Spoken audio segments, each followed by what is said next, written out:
Hello friends, welcome to பிரதி சமையல். இன்றைக்கி சக்கரவள்ளி கிழங்கு ஃப்ரை எப்படி செய்யலான்றதை பார்க்கலாம் வாங்க. அதுக்கு தேவையான பொருள் என்னன்றதை பார்த்துடலாம். ஒரு கொத்து கருவேப்பிலை எடுத்துக்கோங்க. மிளகாய் பொடி காரத்துக்கு ஏற்ப எடுத்துக்கோங்க. நான் 2 டேபிள் ஸ்பூன் எடுத்திருக்கேன். கடுகு உளுத்த பயிறு 1 ஸ்பூன்.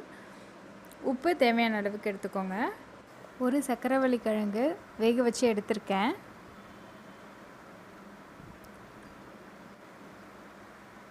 நல்லா கிறிஸ்பியாக வர்றதுக்காக நம்ம 1 டேபிள் ஸ்பூன் ரவா எடுத்துக்கோங்க. ஸோ இப்போ ஒரு கடாயில் எண்ணெய் ஊற்றிக்கோங்க. நல்லா காயட்டும்.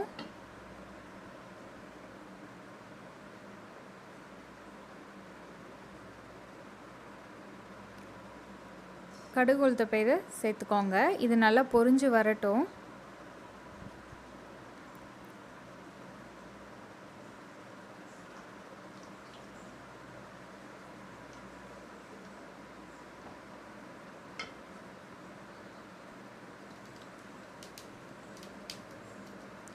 இப்போ கருவேப்பிலை ஆட் பண்ணிக்கோங்க. இதுவும் நல்லா பொரியட்டும். லோ ஃப்ளேம்லேயே வச்சுக்கோங்க ஸ்டவ்வை.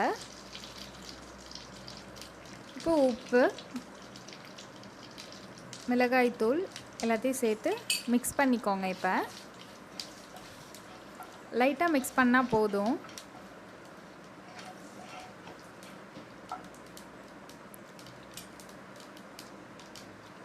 வேக வச்சிருக்கிற சக்கரவள்ளி கிழங்கு எடுத்து இதில் போட்டுடலாம்.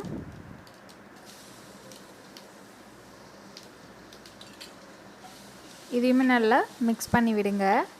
இது ஃப்ரை ஆகிற வரைக்கும் லோ ஃப்ளேம்லேயே வச்சுக்கோங்க. இதை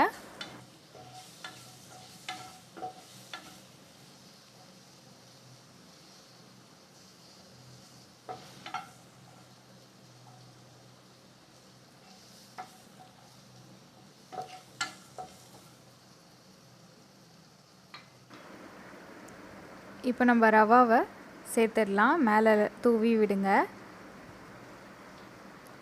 இதை நல்லா மிக்ஸ் பண்ணிக்கோங்க. இப்போ லோ ஃப்ளேம்லேயே வச்சு ஃப்ரை ஆகட்டும். நல்ல முறுமுறுன்னு வந்துடும்.